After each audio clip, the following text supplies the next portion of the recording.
Hi there. I'm excited to share this with you. I'll be releasing one chapter of my first book every week until the entire story is complete. You can listen while you're working, driving, or just kicking back in your favorite spot. Some chapters will be short, others a bit longer, but every one of them is free to enjoy. If it's not your thing, that's totally okay, no hard feelings. But if you like it, feel free to tune in each week or even share it with a friend. Can't wait for the next chapter? No problem. Scan the QR code on your screen to purchase the full book on Amazon. Happy listening. Chapter 4. Preparation. After Chad's days of rest have come to an end, he immediately starts workouts in the dojo. Even while his days of rest were in effect, he had the urge to train and practice with his meteor hammer, but the pain of his upper body would not allow it. The burning desire he has is familiar to him. He recognizes it as the leading of God. There are times when God will give a great desire to a person to carry out or participate in a certain activity in order to lead them in a particular direction. In some cases, the one being led has no idea why they feel so strongly about the leading, but, in this, Chad realizes that this leading lines up perfectly with what God has told him. After all, he would have to be at the top of his game in order to get face to face with criminals and madmen, hoping to stop them from achieving their greatest ambitions. Daily physical workouts and meditation on the Word of God is the perfect way for him to prepare himself. Chad follows his desire to train, but somewhere in the back of his mind, he is still holding out hope that it does not mean that he has to follow through and fight crime. Chad has always wanted to be a hero. It is in his blood and, more importantly, in his heart. However, he dares not ever become a hero, because in real life, heroes get hurt and even killed. Even the Savior of all mankind was crucified on a wooden cross after having been beaten and mocked. No, Chad is settled on just following the Lord and pointing people toward Jesus to be saved. He had come to terms with this as the paradigm of his life, but now, he is being challenged to do something else, something that comes from his most inner and sacred desires, something that he talked himself out of long ago, something dangerous and life-altering. What would he say to Karen? When could he tell Karen? Is this really going to happen? Can he really follow through? A month passes, and Chad is forced to contemplate these questions and more as God's answer has yet to change. With all the working out and recovery time, Chad's body is feeling and looking a lot better. He decides that it is time to go talk to his pastor and tell him what God has been saying.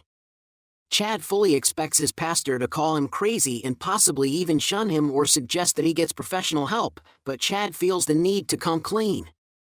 If his pastor rejects him, Chad, still looking for a way out, says to himself that he will just consider that as a message from God not to do it. Chad thinks it through and decides to take his meteor hammer so that he can demonstrate how good he has become since undergoing this new workout and practice routine. And Chad has indeed increased his precision, power, and overall skill by leaps and bounds. In his workouts, he would string up targets of various materials, clay, plastic, glass, organics, fruit, and the like, and one at a time call out an object. He would then swing, thrust, or otherwise engage his target and strike it, leaving all other targets untouched. And at times he would practice hitting multiple targets with one strike, sometimes smashing through one to get to the other and sometimes using ricochet techniques. His workout was now inspiring him to utilize the meteor hammer in ways that he had never thought of before. Things that appeared to be impossible proved themselves only to be difficult. One new attack pattern would lead to the creation of another and some to what is known as special techniques. Being that Chad is familiar with the hero world, he knows that he needs certain moves that are highly effective and easily produced. Chad names all such moves after developing them. Chad is very excited about his progress after only about a month of training. He sees it as a setup from God. What better way to woo Chad into position than to give him new skills and bolster his confidence as a fighter? Many of his techniques spawned from an accident, which opened up worlds of possibility for Chad. One day in training, Chad was swinging about 3 feet of rope vertically from top round to bottom back to top, preparing to launch the hammer toward his target. He did not realize that his right foot was slightly off balance due to his positioning. He launched his attack straight forward as always but lost his balance slightly. Not enough to make him fall, but he waved his throwing arm sharply to catch his balance. Realizing that the ball was still in mid-flight, he yanked his arm back into position. This sharp quick motion caused a ripple in the rope that worked its way to the hammer at the end of the line. The hammer instantly adjusted its course, positioning to the left by 4 inches, causing it to miss its target completely. Chad was amazed and knew he had to figure out what he had done. While it was an accident and a mess up, it still had great potential. Chad had discovered the ability to alter the course of his attack in mid-strike. As an accident, it was useless, but if he learned to control it precisely, he knew amazing things could be done. That is exactly what Chad did, and his fascination with the applications of this technique fueled his passion to train even harder. It was slow going, but Chad tried again and again until he reproduced the results of his mistake. Then he practiced that until he could determine when the ball would move. Then he practiced that until he could determine which side the ball would move to. And he practiced that until he could determine how far to the side the ball would move. The process was meticulous, as were the techniques that were formed from it. Everything was not determined by the ball or the string either. Because muscle adjusts to training and grows stronger and faster through repetition, some techniques were not possible to do until Chad had practiced for days and his muscles could handle them. Chad felt inspired by the Lord throughout the whole process, and improvement came almost weekly. Chad's first perfected technique was simply a course switch. This was where he would move the ball off course 3 to 12 inches, and it would continue forward and strike a target. He called the technique veering. Veer left. Or veer right. He would say. The second technique he mastered was very similar. He called it straying. Straying emphasized his ability to control when the hammer would veer. He would aim to the side of his intended target and time the veer just right so that the hammer would stray and strike the target on its side instead of its front. Stray. He would say just as it turns toward its target. Chad learned many new things about the use of his weapon in training. At times, his wife would come in and inquire as to why he was training so hard. Chad would not lie. He would just tell her that he felt as if God was telling him to do it. Surely, he could have told her the rest of the story about what God was requiring of him, but that would only cause unnecessary issues, being that he had not even come up with a strategy for that yet. Things in their relationship seem to be well, but Chad always has that awkward feeling when he first sees her. The knowing that he is keeping a secret from her or doing something that she would not approve of causes him uneasiness. It feels to him like a lie. And indeed the results would be similar to that of a lie if she discovers that he has hidden it from her. So in a way, his nervousness is not unwarranted. He does not change the way that he loves her or the way that he treats her. He purposely keeps up all the patterns he has established with her in the past so as not to arouse suspicion and come face to face with an interrogation. Inside, however, he longs to come clean and is afraid that he will accidentally do or say something to tip her off. Karen is no foolish woman. She notices his extra workouts, but she tells herself that it is a man thing. A man who suffered a loss like Chad did could easily have hurt his pride, and the extra workouts could be his way of self-therapy, she figures. Karen was not about to interfere with Chad's recovery process, so she found herself not asking questions and allowing things to just flow. Karen has a temper and some mixed-up ways, but inside, she is really a sweet person.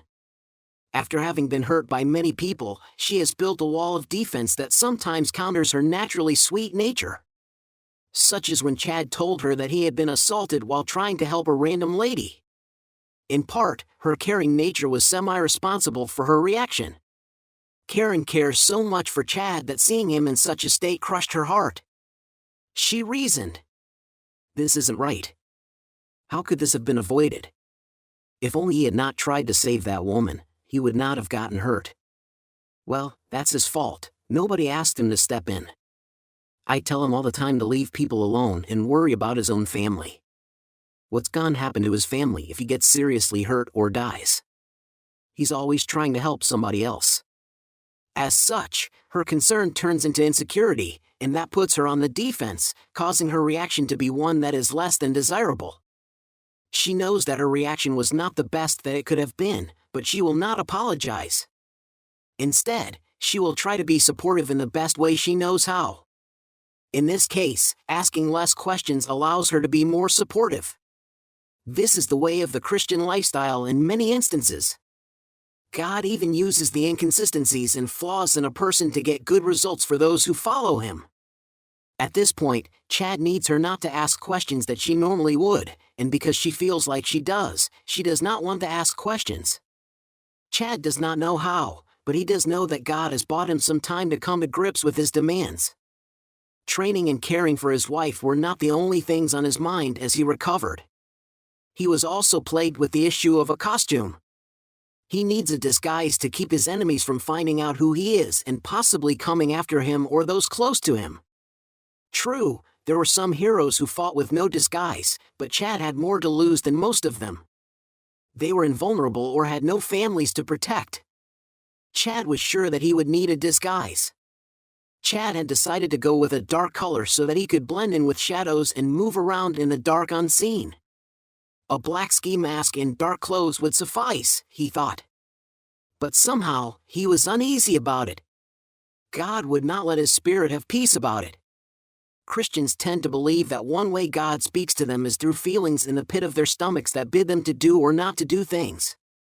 They never know when the feeling will come, but it generally does not go away until they have done what they are supposed to.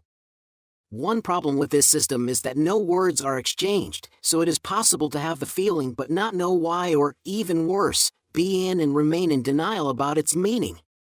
Chad was experiencing that feeling, but he really did not want to associate it with his uniform idea. After all, he had no other good ideas for an outfit. Chad decided not to worry about it until he absolutely had to. In fact, the longer Chad put that off would be the longer he had before going to do something that even he thinks is crazy. All said, with his training going well, so well, Chad is beginning to think that there may be a chance for him to actually be a hero. That very thought makes him even more nervous about the meeting that he is about to have. He does not want to start hoping for something that is not possible only to have his dreams broken. Chad needs this meeting now, before he has the opportunity to build a stronger affinity for the idea of fulfilling his childhood dream.